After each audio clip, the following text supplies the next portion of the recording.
DTGS G குதிரை பத்தா YouTube சேனல்ல இருந்து ஒரு நேரடி பேட்டி வந்து இப்ப நம்ம வாண்டியாம்பலம் வந்திருக்கோம். வாண்டியாம்பலத்துல வந்து சிந்தாமணி, உங்க சிந்தாமணி அம்மா, உங்க பேரு ராமமூர்த்தி அப்படிங்கிறவங்கள நம்ம பேட்டி காண போனோம்.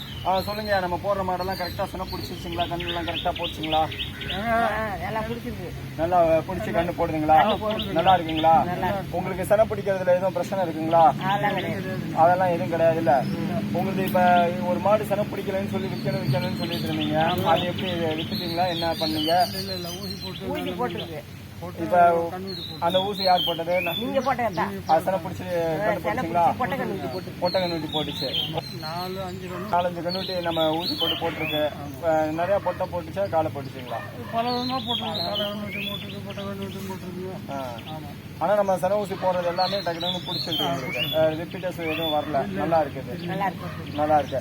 இப்ப இவங்க சொல்லியிருக்காங்க இந்த மாதிரி மாடு ஊசி போட்டா கரெக்டா சன பிடிக்குது, கண்ணு போடுது அப்படிங்கிற மாதிரி சொல்லியிருக்காங்க. கண்ணு போடும்போது சிரமமா இருந்துச்சா?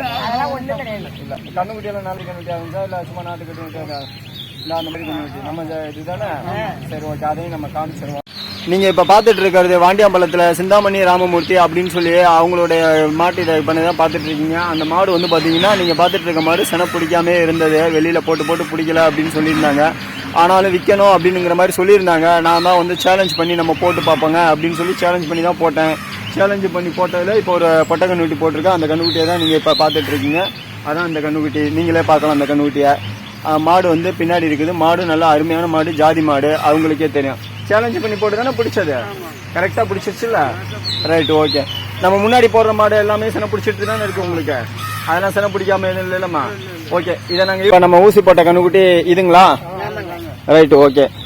இப்ப நீங்க பாத்துட்டு இருக்கிற மாடு வந்து சென பிடிக்காது அப்படின்னு சொல்லிட்டு அவங்க விற்க போனாங்க. விற்க போனதை வந்து நம்ம என்ன பண்ணிருக்கோம்னா சென ஊசி போட்டு பிடிக்க வச்சிருவோம் அப்படின்னு சொல்லி சேலஞ்ச் பண்ணி சென ஊசி போட்டோம். சேலஞ்ச் பண்ணி தானே போட்டோம். நம்ம கரெக்டா சென பிடிச்சிருச்சு இல்ல?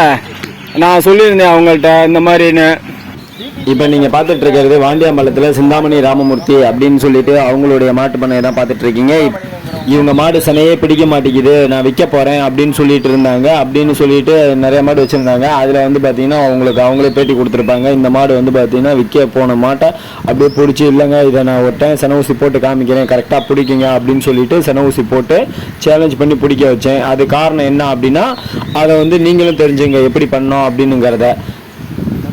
அதாவது அவங்கள்ட்ட என்னோட ஃபோன் நம்பரை கொடுத்துட்டு மாடு பருவத்துக்கு வந்தமைனே எனக்கு ஃபோன் பண்ணுங்க அப்படின்னு சொல்லியிருந்தேன். அதே மாதிரி அவங்க ஃபோன் பண்ணாங்க. அதே மாதிரி எப்போ வந்து எலும்பு அடித்தது அப்படிங்கிற மாதிரி, அதாவது எப்போ பருவத்துக்கு வந்தது அப்படிங்கிறத அது உங்கள்கிட்ட கேட்டுக்கிட்டேன். காலையில் வந்துச்சா ஈவினிங் வந்துச்சா அப்படிங்கிற மாதிரி அவங்கள்ட்ட கேட்டுக்கிட்டேன். அதே மாதிரி அவங்க காலையில் வந்துச்சு அப்படின்னா ஈவினிங் வந்துச்சுன்னா காலையில அப்படிங்கிற மாதிரி நான் ஊசி போடணும் அப்படிங்கிறத அவங்கள்ட்ட தெளிவாக சொல்லி வச்சுருந்தேன். ஏன் இதை அவங்கள்ட்ட நான் சொல்லி வச்சிருந்தேன்னா, கறவை மாடு வளர்ப்பு புத்தகத்தில் என்ன எழுதியிருக்கு அப்படின்னா, மாடுகளுக்கு பருவம் தோன்றிய உடனே நம்ம சென ஊசி போடணும் அப்படிங்கிற மாதிரி. அதாவது அதிகமான பசுக்களுக்கு சினை பிடிப்பது மைய சினை பருவத்தில் தான் அப்படிங்கிற மாதிரி அந்த புத்தகத்தில் எழுதியிருந்தது. அது மட்டும் இல்லாமல் பருவம் ஆரம்பிச்சு, அதாவது சென பருவம் ஆரம்பிச்சு 8 முதல் 10 மணி நேரத்தில் தான் சூலகத்திலிருந்து சூழ் அல்லது முட்டை வெளிப்பட்டு முட்டை குழாயா வந்தடையும் அப்படிங்கிற மாதிரி அந்த புத்தகத்தில் எழுதிருந்துச்சு. அது மட்டும் இல்லாமல் இதையே காலையில் பருவத்துக்கு வரும் மாட்டை மாலையிலும், மாலையில் பருவத்திற்கு வரும் மாட்டை அடுத்த நாள் காலையிலையும் சென ஊசி போட்டா நல்லது, கரெக்டா சென பிடிக்கும் அப்படிங்கிற மாதிரி புத்தகத்துல தெளிவா எழுதியிருந்தது. இதை விட முக்கியமானது என்னன்னா, மாட்டுல விந்தணுக்கள் வந்து 18 இருந்து 24 மணி நேரம் கர்ப்பப்பையில உயிருடன் இருக்கும். கருமுட்டை வெளியான பின்பு 12 மணி நேரம் கழித்து கருவுட்டல் செய்தால் சினைப்பிடிப்பு விகிதம் குறைந்துவிடும். 12-24 மணி நேரத்துக்கு முட்டையானது கருவாக உருவாகும் தன்மையை இழந்து விடுகின்றன. எனவே குறிப்பிட்ட காலத்தில் கருவுட்டல் செய்வது சினைப்பிடிப்பதுக்கு அதிகரிக்கும் அப்படிங்கிற மாதிரி தெளிவாக எழுதியிருந்தனால தான் இதை அவங்கள்ட்ட சொல்லி வச்சு கரெக்டாக நாங்கள் சென ஊசி போட்டு அந்த மாட்டை சென பிடிக்க வச்சோம். போட்டுக்கலாம் அப்படிங்கிற மாதிரி அவங்க சொல்லியிருக்காங்க. DTGS ஜி குதிரை பத்தா யூடியூப் சேனல் சப்ஸ்கிரைப் பண்ணுங்க. தேங்க்யூ ஃபார் வாட்சிங். தேங்க்ஸ்க்கா, தேங்க்ஸ்.